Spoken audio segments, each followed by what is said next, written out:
Hello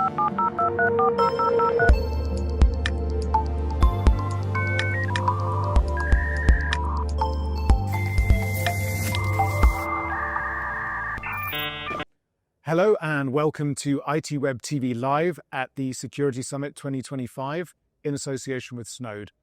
I'm joined now by Lisa Flynn, who is the founder of Catalysts and Canaries Research Institute and Training Academy. And breathe. Okay, cool. So Lisa, I know you were talking yesterday and this presentation was around unmasking the deception, social engineering and AI deepfake threats. So I know a little about deepfake, but like when I say a little, I really mean a little. Maybe let's start on one of my questions. Let's go there first. So there's a famous example we kind of keep coming across in the media of a CFO for an engineering firm. You're nodding as though you know the story very well, who was supposedly deepfaked on a video call and transferred, I think, $25 million to the scammers. That was, I think, last year. That's obviously the famous example, and people love one famous example. Have there been others, perhaps not as such high value? Like, what are you aware of in this kind of scenario? Yeah, there have been others. And that one was actually in January of 2024. And it was the first time that happened. So that's why it was like a really big deal and everyone paid attention to it. It's obviously a large monetary amount as well. Yeah. And the ability to create deepfakes has gotten so much easier that this is happening all over the world with people calling saying, deepfaking a voice of a grandchild, calling their grandparents saying, oh, I got arrested on vacation and I need you to bail me out. Or they faked kidnapping, calling parents. One of the largest scales that I've seen recently was an OpenAI hiring scam where the scammers created deepfake LinkedIn profiles, they did webinars. They went through the whole onboarding process and got many, many people to basically believe that they had been hired by LinkedIn. They went through a series of interviews. Everything seemed completely legit. Ultimately, they gave them their bank account for their direct deposit and were scammed out of money. So on a global scale, it was pretty impressive. Yeah. And I guess that's all due to AI. They've kind of been able to replicate all of that real world stuff so easily. And accurately, right? So it's, gone are the days of the phishing email where they're grammatically incorrect or the logo's off or the character has changed. That's not happening anymore. So the ability that humans have to spot these deepfakes we're not able to anymore. Yeah. And the research supports that. There's a recent study where it showed that when people were warned that a deepfake that they were going to see a deepfake. So they were going to watch 5 videos and they said, there is a deepfake in here. 21% of people were able to spot the deepfake. However, more people thought that they spotted a deepfake and it wasn't. It was a real video. Yeah. And then without warning, only around 32% of people were able to spot the deepfake. So they said, here's 5 videos. After they watched the video, they said, was a deepfake amongst them. And 32% of people said yes, and they spotted it. However, 34% in the control group didn't see a deepfake and they thought that they spotted one. So all of this to say, we don't know. Yeah. We don't know. And technology is failing in that way right now as well. Okay. So technology used to be able to spot it. And now with the most recent onset of these applications that allow us to create the deepfakes, technology just can't keep up and it's failing all over. However, there's hope. I think that it will catch up. So it's typically, the scammers go, we catch up, and we're going to play that game quite a bit. Okay, cool. So yeah, on that note, how can we kind of equip ourselves to deal with it? As humans, and obviously organizations, the Arab example, the CFO example, how is there technology available that we can plug into our Zoom or our Teams calls to kind of track this sort of stuff? How can we protect ourselves? Yeah. Yes, there is some technology available, but I think that the accuracy and the ability for them to detect varies, right? Okay. So I am a big proponent for socio-technical solutions. So we need to be bringing the people and the technology working together to say, do I think that this is right or not? Scammers use social engineering tactics, right? So they're trying to get you to feel a certain way to take an action that you wouldn't have normally taken. So we need to think like, does this seem right? Do I feel flattered? Do I feel scared? Do I feel peer pressured? Am I having any of those feelings in this interaction? So the first thing that we can do is just be situationally aware that not only when we're on social media or scrolling through our email, but now when we pick up the phone or we're in a Zoom call, this could be a dangerous situation, right? Just like when we get into our car, we put our seatbelt on, we drive the speed limit, we realize that it could be dangerous. So first thing is to be aware. Second thing is we need to be practicing more cognitive security practices. So they're hacking our heads, right? And so we need to sort of lock that down. Part of that is that mindfulness. How am I feeling? The other part is to make sure that we're not too stressed or too tired, because a tired mind is an easy mind to hack, right? So we need to build resilience in that way. And then finally, we're turning to cryptographic verification at this point. So have a safe word with your team, or a safe phrase, or I call them Marco Polo, sort of an asked and answered. I've seen some companies use like the book word. So they all have the same book. And when they get into the meeting, everybody, grab your book, and whoever's running the meeting kind of goes around the meeting and says, all right, page 83, last word on the page. You got it. Great. Page 52, second word of the second paragraph. You got it. And, around you go. That does seem like something out of TV. It does, doesn't it? Well, we can all feel like we're sort of in Mission Impossible, right? So it's kind of fun. I can kind of run like that. Okay, cool. So, I think one thing that, as you were talking, kind of my mind went to was misinformation and disinformation. We've seen the one example locally was a scam. I have no idea how successful it was. Elon Musk. Yeah. I was going to say, I don't know if you've heard of him. We can claim him as our own as South African, but right. Yeah, I think you can have it. We don't want it either.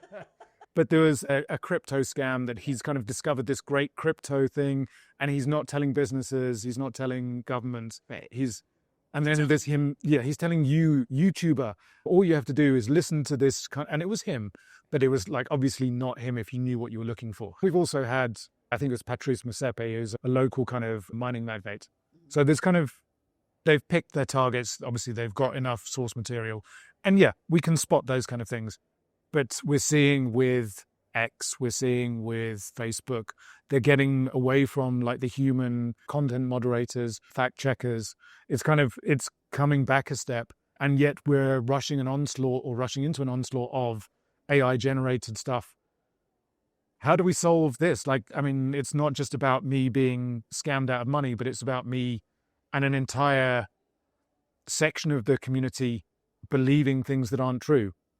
It changed politics, right? Brexit and the 2016 election in the United States, the misinformation, disinformation. And that was 10 years ago when that started, right? So that's been on the scene for a while. And I think what's happened is that's moved us into a post-truth society where we've had to live and operate in that, which is why it's important to have resilience. Resilience is saying, I know that this is a dangerous space, but I have to live in it. So what am I going to do? And that's why we talk so much about cyber hygiene and cyber resilience. You make a very good point that the content moderation is rolling back, which just makes those spaces even more dangerous. So I think people can kind of question which social medias they want to take part in. Yeah. How important is your data privacy to you? And do you want to be in those spaces? And are you willing to put your brain basically through that gauntlet? There's research that shows that when we see something, even if we later find out that it's not true, our mind still remembers seeing it. It is dangerous. So again, grain of salt going in, knowing that what I see could be completely made up, and doing your own research might not be the most effective tool. Look to actual researchers who know how to do research and have peer-reviewed articles and things like that.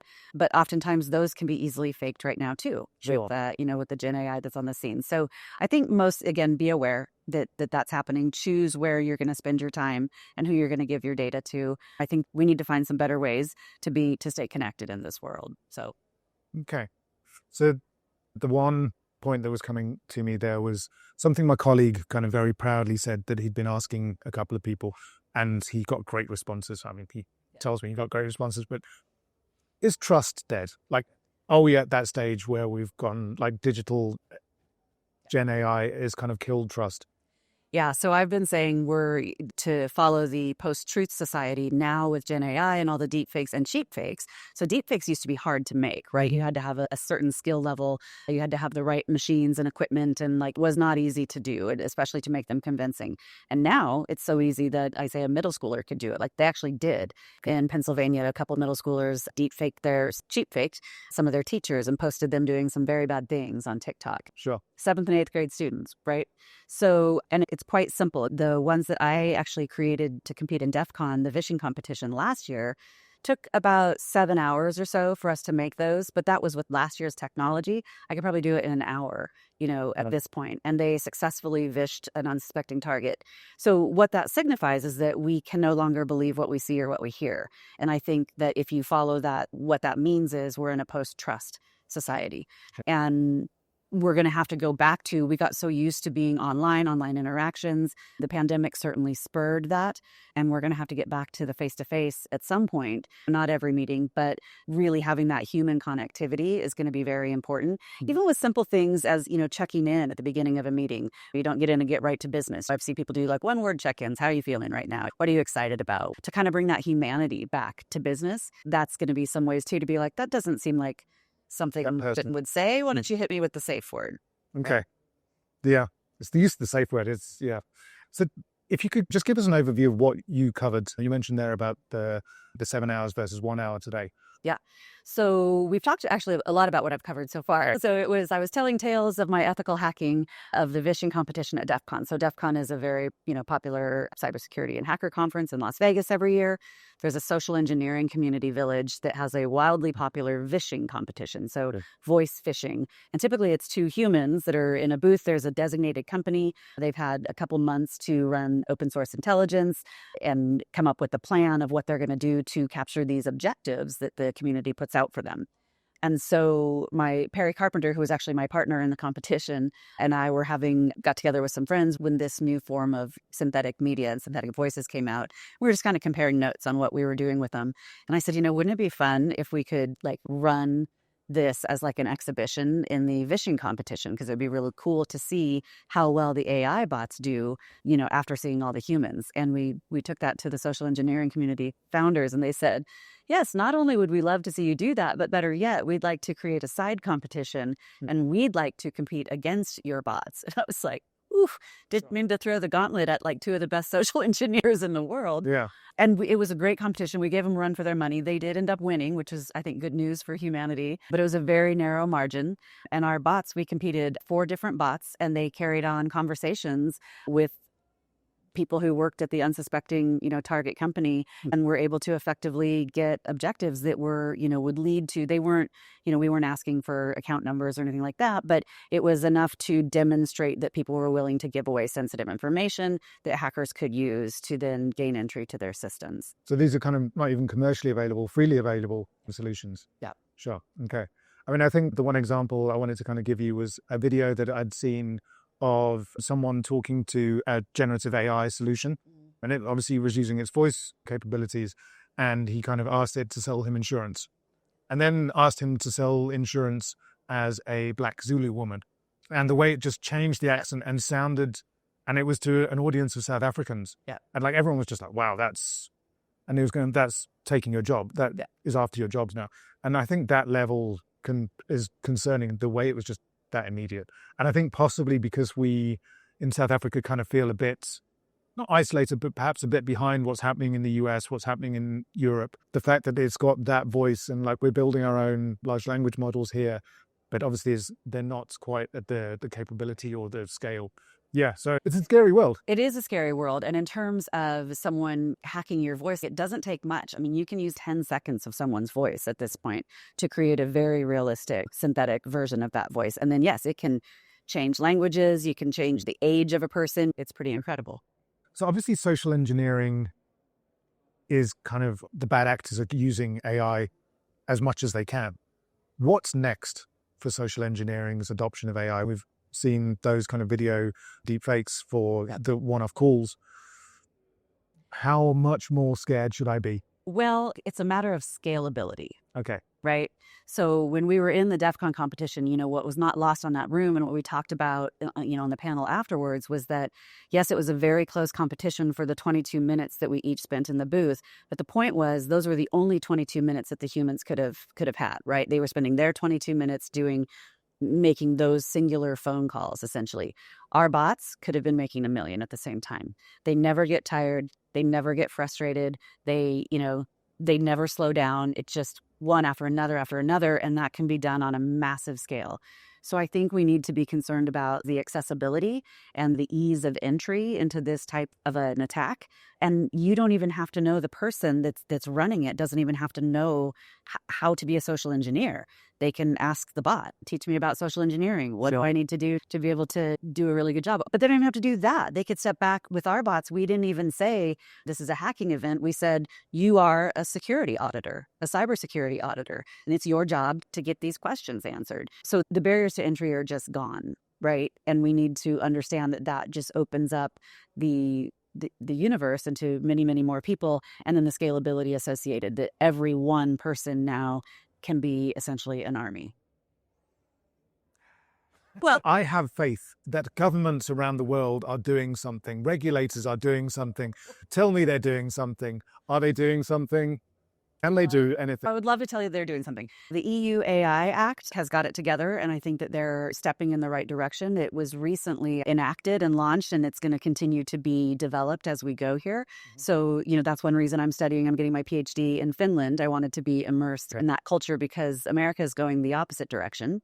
I think the EU is going to be stepping up to be a leader in that space in terms of regulation. Governments don't really know what to do. So I'm also a big proponent of, we need to be bridging the gap between government, research, and industry, right? So we need to be kind of getting out of our silos, reaching across the aisle to be working together and to be coming up with solutions together, because this is a wicked problem. Yeah. It's very complex, and we need complex solutions too. And we're not going to do that in silos or in vacuums by ourselves. And I think that this applies on a global scale as well. Never have we ever all been in the same boat like we are right now with cybersecurity. Yeah. It knows no boundaries, regional, national, continental, anything. So it really does impact us all, and it would benefit us all to work together. Yeah. I mean, I think the slightly scarier thing was that one of the conversations I had yesterday with another speaker was around the fact that we've got the major world forces. Essentially, there's 4 kind of major world forces in cybersecurity.